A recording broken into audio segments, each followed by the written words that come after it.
Shalom sahabat Kristus, kita berjumpa lagi dalam acara Bincang Rohani Kristen dan kali ini bersama dengan saya Yuli dan saya ditemani oleh Pak Pendeta Hari. Shalom Pak. Shalom. Dan juga Pak Yulio. Shalom Pak. Shalom. Iya. Kita akan berbincang tentang nasihat Yesus mengenai pembalasan. Sebelum kita mulai acara ini, mari kita berdoa terlebih dahulu. Bapa di dalam surga, kami mengucap syukur buat kesempatan yang Tuhan berikan untuk kami boleh bertumbuh di dalam pengenalan akan Kristus Tuhan kami. Dan kami sungguh percaya Tuhan bahwa Engkau begitu mengasihi kami, Engkau mau supaya hidup kami berpadanan dengan Injil Kristus dan hidup kami boleh menjadi saksi Kristus dimanapun kami berada. Itu sebabnya malam hari ini berkati setiap kami supaya melalui perbincangan kami malam ini Tuhan, kami boleh mengalami pembaruan di dalam pengertian kami akan kebenaran firman-Mu. Kami boleh dimerdekakan oleh kebenaran firman-Mu dan terlebih mampukan kami untuk menjadi pelaku-pelaku firman-Mu di dalam hidup kami sehari-hari. Kami serahkan Tuhan acara ini sepenuhnya ke dalam tangan kuasa-Mu, kuasai lidah bibir kami. Kami mau taklukkan pikiran kami di bawah otoritas Kristus Tuhan kami dan biarlah kehendak Tuhan yang terjadi. Di dalam nama Tuhan Yesus Kristus kami berdoa dan mengucap syukur, haleluya, amin. Silakan Pak Pendeta. Ya, kita kembali ke Matius 5 ya. Matius 5 yang kemarin kita sudah bahas mengenai sumpah. Tapi hari ini kita akan bahas tentang mengenai Yesus berkata apa tentang pembalasan. Ya, di Matius 5 mulai ayat 38. Sebenarnya ayat 38 sampai ayat 42 itu jadi satu. Tapi nanti kita tidak semuanya dulu. Kita akan bahas ayat 38 dan 39 dulu. Ya, bisa minta tolong Mas Julius untuk membacakan dari ayat 38 sampai 42. Matius 5 ayat 38 sampai yang ke-42. Kamu telah mendengar firman, mata ganti mata dan gigi ganti gigi. Tetapi aku berkata kepadamu, janganlah kamu melawan orang yang berbuat jahat kepadamu, melainkan siapapun yang menampar pipi kananmu, berilah juga kepadanya pipi kirimu.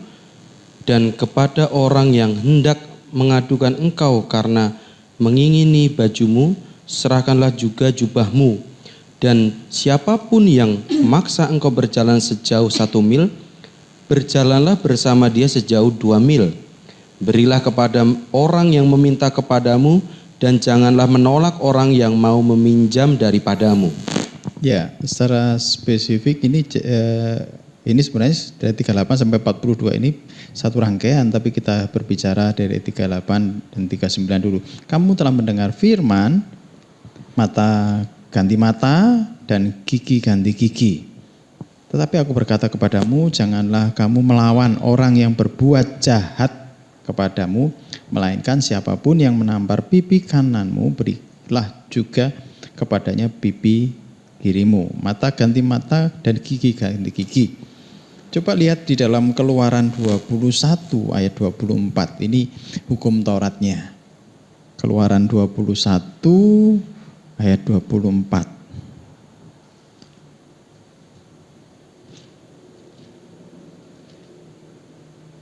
Bisa minta tolong Bu Yudi bacakan. Keluaran 21 ayat 24, mata ganti mata, gigi ganti gigi, tangan ganti tangan, kaki ganti kaki. Nah, inilah yang kadang-kadang dipakai untuk dasar untuk membalas. Ya, kita telah banyak mendengar ya, di mana-mana kalau terjadi perang antar suku terutama. Kalau sukunya itu salah satu dari anggota suku itu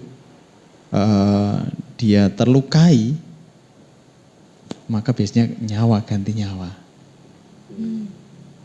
Dan bahkan itu zaman dulu, mulai dari zamannya Tuhan Yesus, bahkan sebelum Tuhan Yesus itu seperti itu. Jadi kelompok atau suku, dan sampai sekarang terbawa. kita lihat ya, kalau sekarang ini masih marak ya, perang antar suku. Itu gara-gara salah satu dilukai pasti. Maka gini, ya sudah kalau kamu melakukan itu, kami akan melakukan itu juga. Minimal kami akan lakukan itu juga. Bahkan yang tragisnya itu yang lebih kejam daripada itu. Nah, sebenarnya kalau kita lihat di sini, apakah Tuhan sedang mengajarkan untuk membalas? Kalau ada ditulis mata ganti mata, gigi ganti gigi, bahkan tangan ganti tangan. Kalau orang berbuat pada orang lain sampai cacat, begitu juga harus dibuatnya. Itu di dalam Imamat juga ditulis, di dalam Ulangan juga ditulis juga, nyawa ganti nyawa, lebih ngeri lagi ini. Nyawa ganti nyawa, mata ganti mata, gigi ganti gigi, tangan ganti tangan, kaki ganti kaki. Ini kayaknya organ tubuh semuanya. Menggambarkan ini ya Pak, sesuatu yang seimbang gitu ya. Iya, seimbang. Nah, seimbang. Ayat ini kalau ditafsirkan secara salah, maka salah juga. Jadi kenapa Yesus itu mengungkap kembali hukum ini? Karena penafsiran pada zaman itu sudah mulai keliru. Sebenarnya hukum ini dikatakan tadi, kamu telah mendengar firman yang di Keluaran tadi, juga di Ulangan, di Imamat tadi. Mendengar hukum. Nah, Tuhan Yesus sedang mengingatkan, kalau kamu mendengar hukum ini, kalau penafsiranmu salah, maka juga apa yang kamu lakukan itu juga akan salah. Nah, ini ya, mata ganti mata, gigi ganti gigi, konteksnya ini dalam peradilan sebenarnya. Dalam peradilan.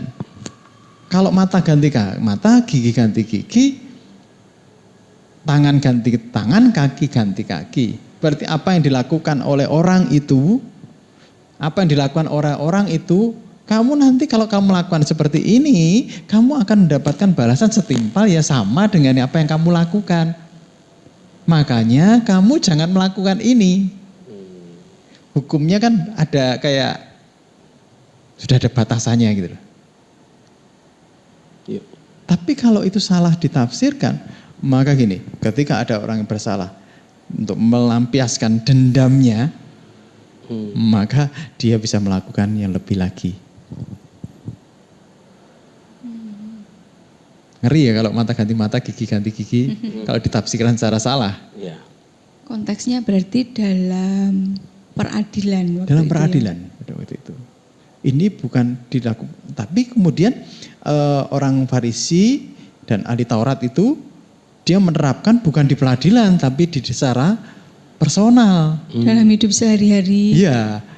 Ini akan jadi runyam kalau dalam kehidupan sehari-hari itu diterapkan. Berarti begini ya Pak,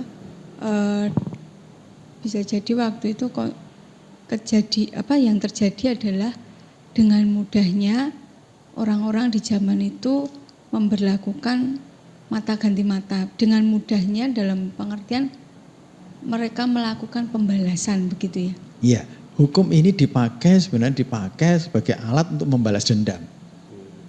Padahal tujuan dari adanya hukum ini adalah sebuah keadilan ya. Sebuah keadilan. Bahwa pelanggaran yang dibuat hukumannya itu harus timpal. Tapi saat itu dijadikan untuk ajang balas dendam pribadi ya. Memelesetkannya benar-benar halus sekali. Iya betul nggak? Iya. Kalau ini kemudian dipelesetkan menjadi hukum personal, bukan hukum peradilan. Wah, ini kesempatan. Motivasinya untuk apalagi kalau sudah ada sakit hati sebelumnya. Kira-kira begitu ya? Iya. Nah, mata ganti mata, gigi, kesempatan aku membalas dendam. Firman Tuhan ada di sini. Iya. Padahal kan tujuannya hukum itu ada itu diterapkan untuk mengurangi atau mencegah balas dendam pribadi. Maksudnya? Sebenarnya mencegah bukan hanya mencegah balas dendam secara pribadi, mencegah untuk orang berbuat jahat sebenarnya. Kamu kalau berbuat jahat seperti ini ya hukummu, kamu akan menerima yang setimpal. Nah, kalau seperti itu kan berbeda ya artinya ya. Iya. Iya. Mata ganti mata, gigi ganti gigi. Nah,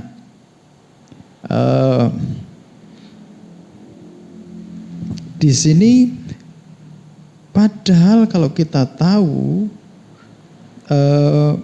di Tuhan itu kan di dalam Imamat 19 ayat 18, coba kita lihat. Imamat 19 ayat 18 saya bacakan ya. Janganlah engkau menuntut balas dan janganlah menaruh dendam terhadap orang sebangsamu, melainkan kasihilah sesama manusia seperti dirimu sendiri. Akulah Tuhan.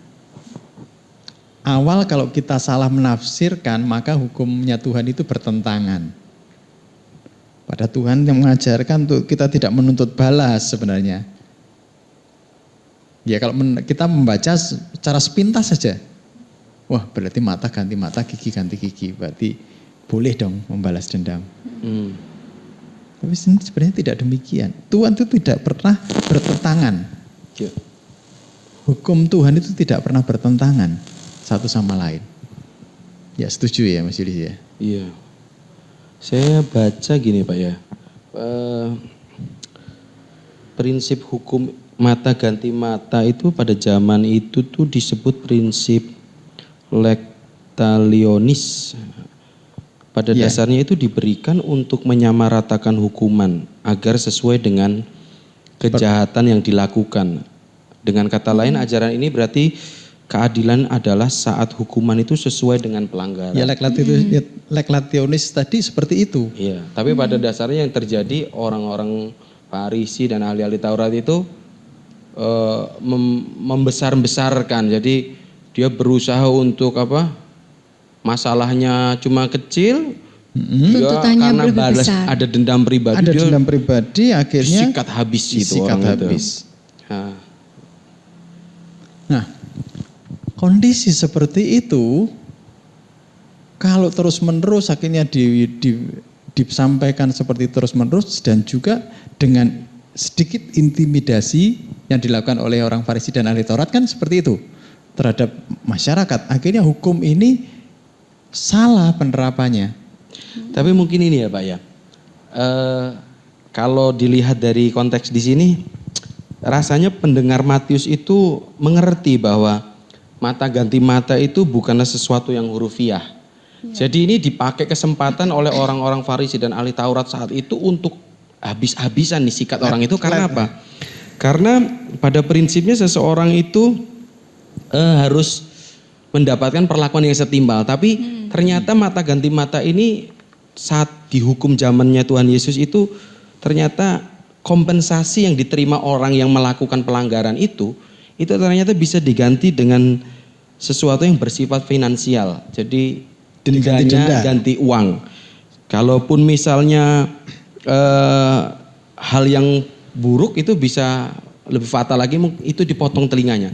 Tapi kecenderungannya mereka mendendanya itu diganti dengan finansial. Jadi uang. Prinsip mata ganti mata itu bukan berarti dapat kita artikan secara hurufiah gitu ya. Takutnya nanti teman-teman nih yang mendengar matanya hilang semua. Matanya ganti enggak gitu, tapi lebih ke apa yang dia lakukan, dia dihukum sesuai dengan apa yang dia lakukan. Itu prinsip mata ganti mata. Tapi mereka digantikan dengan materi, sehingga ini kesempatan dia untuk habis-habisan sikat supaya apa? Dapat keuntungan. Hartanya habis. Iya, seperti itu yang tapi terjadi. Ada juga yang menerapkan dengan cara letter luck juga ada.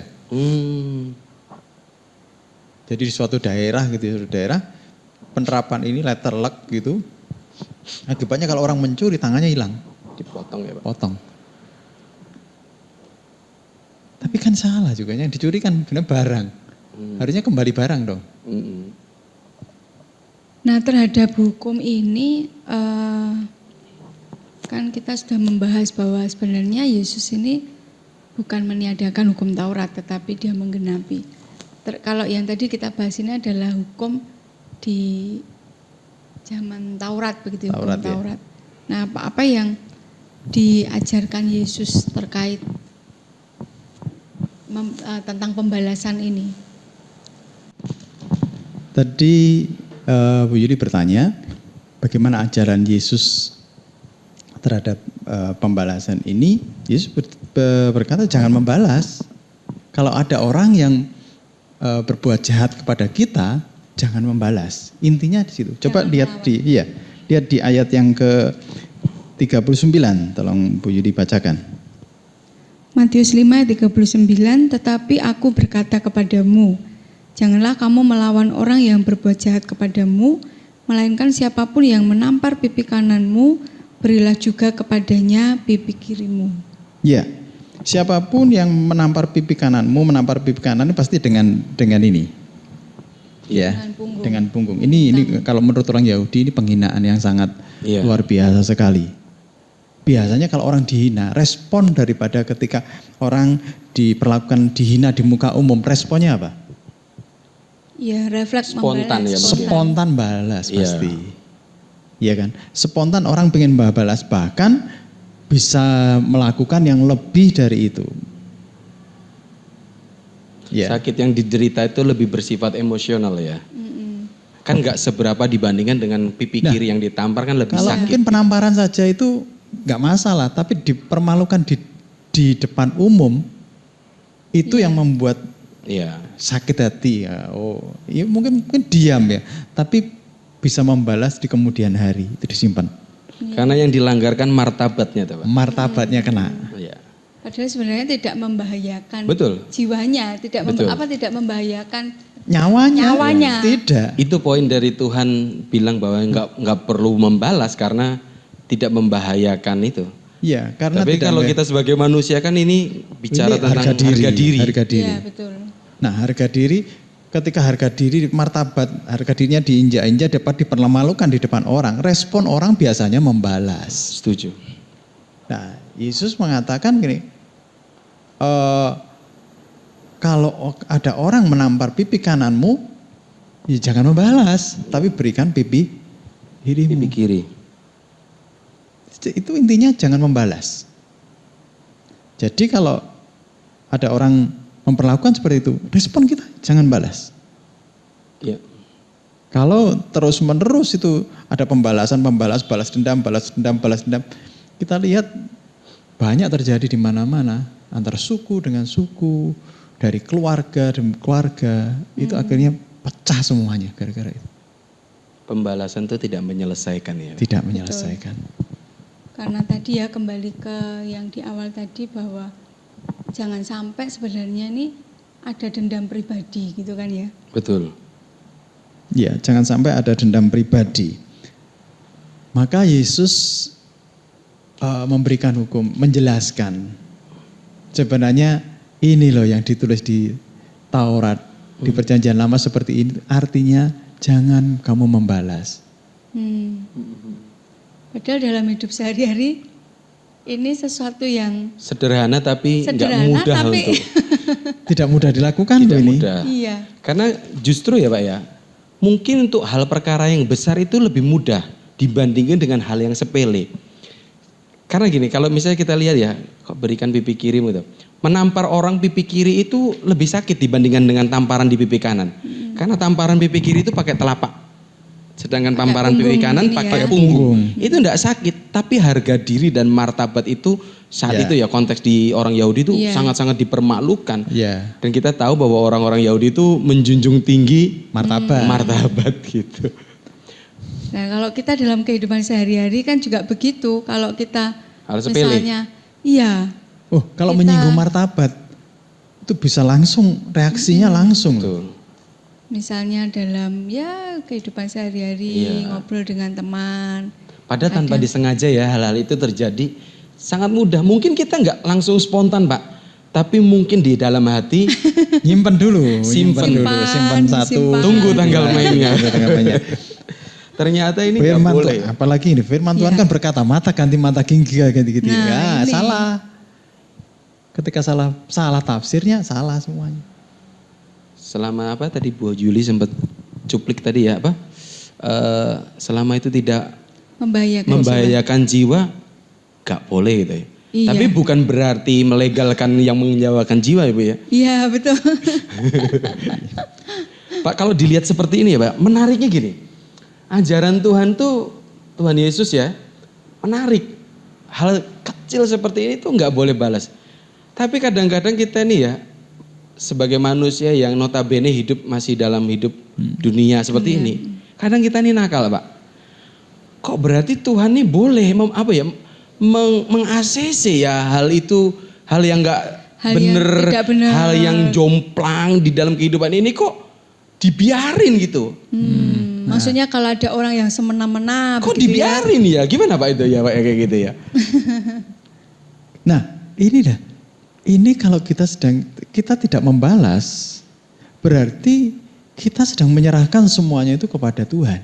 Betul. Betul. Tuhan kan berkata bahwa pembalasan itu Pembalasan adalah hak hakku. Tuhan. Berarti kalau kita sedang tidak membalas, justru kita membalas dengan kasih, maka kita sedang bertuhan sebenarnya. Kita percaya kepada Tuhan sebenarnya. Makanya Tuhan tidak mengajarkan untuk membalas. Berarti bukan Jadi gini, bukan melegalkan hal yang tidak baik itu ya Pak. Bukan. Tapi lebih ke kita ini nggak punya hak untuk bertindak semena-mena dalam hidup ini gitu ya. Betul. iya pembalasan itu haknya Tuhan. Setuju. Iya. Kalau kita membalas, maka yang terjadi sakit hati semuanya. Akhirnya semakin besar, semakin melebar dan tidak ada nanti tidak ada kesatuan satu sama lain, pasti itu. Iya. Sebegitu bahayanya ya Pak ya. Iya. Akhirnya menjadi kebencian yang tidak berujung. Iya. Kelihatannya ketemu, Kelihatannya say ketemu, hi, Pak. tapi- Oke gitu Iya. ya. Padahal di dalam hati Banyak kan kasus-kasus pembalasan terutama terhadap kalau sudah menyangkut masalah martabat suku. Waduh itu jadi perang suku. Atau mungkin tidak sampai suku sih ya Pak. Kalau Keluarga lah. kita tersakiti secara perasaan begitu ya, bisa jadi Harga loh diri kita. harga diri kita rasanya tercabik-cabik. kita menjadi Mungkin sangat orang mudah ya Pak untuk bilang nggak boleh balas gitu. Terlepas itu tidak merusak atau membuat membuat jiwa kita jiwa itu ya. kita. Tapi hal ini nggak mudah gitu. ya Iya. Hal yang nggak mudah untuk kita kok enak banget ya sakitnya itu di sini Pak. Enak ya gitu. Kamu yang berbuat, kamu yang berbuat. Aku yang menjawab. aku yang yang menanggung akibatnya. Iya. Nah, bagaimana kalau itu terjadi di dalam kehidupan kita secara spontan? Apa yang harus kita lakukan? Pertama tahan dulu. Memang saya pernah diajarkan oleh Bapak rohani saya, kalau kamu ada orang berbuat jahat kepadamu, bahkan bisa meruntuhkan harga dirimu, tahan dulu, ambil nafas dulu, hitung sampai 10 dulu. Itu akan mengerem supaya kita tidak membalas secara spontan. Dan ketika kita ingat ini, jangan membalas kejahatan dengan kejahatan. Iya. Tapi pembalasan itu adalah Haknya haknya Tuhan. Tapi beda juga ya kalau orang gini, pembalasan itu haknya Tuhan. Oh ya, saya akan katakan kepada Tuhan, Tuhan ini Tuhan ini tolong sudah- balasan Tuhan. Tolong Sudah balasan. waktunya Ini dibalas. sudah waktunya dibalas. Ini artinya hati kita tetap ya menyimpan Nggak ada amarah bedanya itu, ya, Pak? nggak ada bedanya sebenarnya.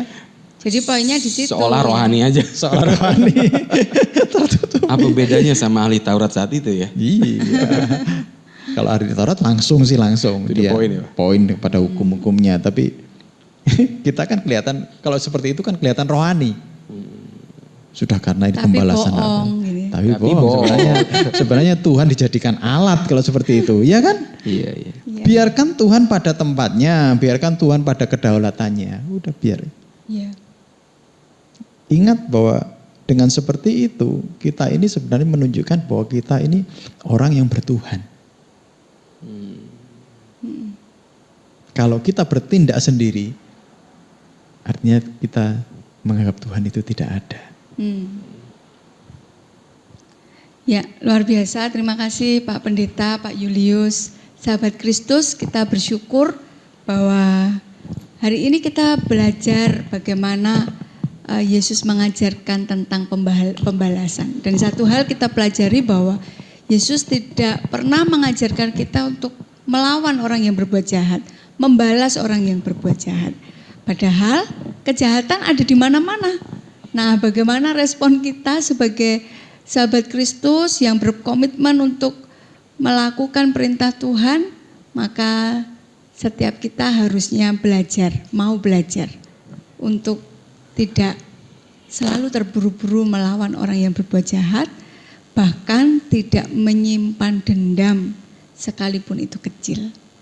Mari kita datang kepada Tuhan.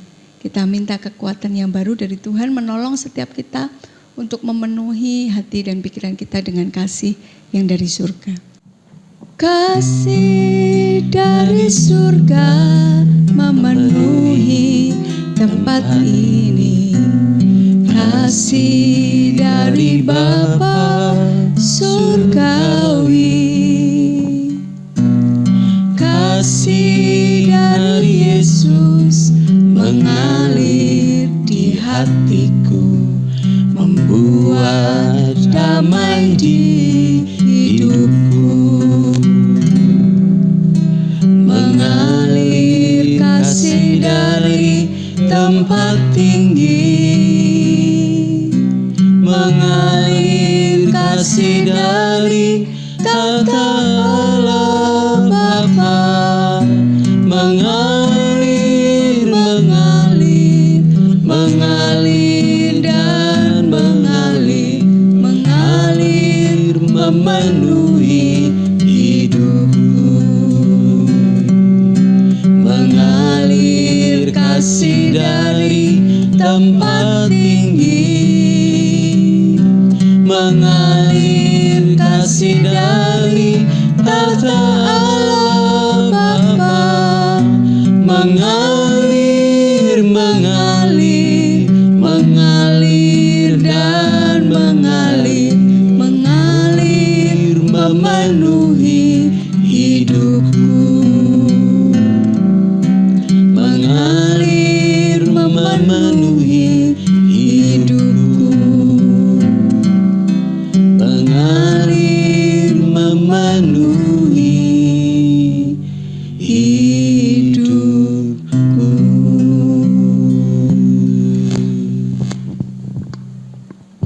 Bapa, kami ucap syukur hari ini Engkau ajar kami Tuhan, untuk kami belajar memiliki kasih yang seperti ada di dalam diri-Mu, untuk kami tidak menuntut pembalasan, karena pembalasan adalah hak-Mu Tuhan.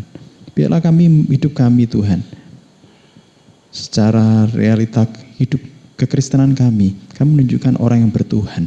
Kami menunjukkan bahwa Tuhan itu ada, dan Tuhan itu Tuhan yang adil. Dan saat kami diperlakukan tidak adil, maka kami menyerahkan semuanya kepada Tuhan. Biarlah kami tetap bisa berbuat kasih, sekalipun kami diperlakukan tidak adil. Biarlah kami tetap mengampuni, sekalipun kami juga mengalami perlakuan yang tidak adil juga. Tuhan, biarlah hati-Mu melekat di dalam diri kami. Hati-Mu selalu Kau berikan, Kau nyatakan di dalam kehidupan kami. Roh Kudus tuntun kami di dalam menghadapi segala sesuatu yang terjadi di dalam kehidupan kami, supaya kami menjadi seperti Engkau. Terima kasih Tuhan Yesus. Kami serahkan Tuhan untuk anak-anak-Mu yang saat ini sedang mengalami perlakuan yang tidak baik. Biarlah hati yang mengampuni itu nyata ada di dalam kehidupannya. Tuntun mereka semuanya Tuhan. Di dalam nama Tuhan Yesus Kristus kami berdoa dan mengucap syukur. Haleluya. Amin. Sahabat Kristus, kita akan berjumpa lagi dalam acara Bincang Rohani minggu depan, masih dengan tema yang sama, nasihat tentang pembalasan, dan kita akan belajar lebih khusus bagaimana respon kita tentang ajaran Yesus tentang pembalasan. Tuhan Yesus memberkati. Shalom.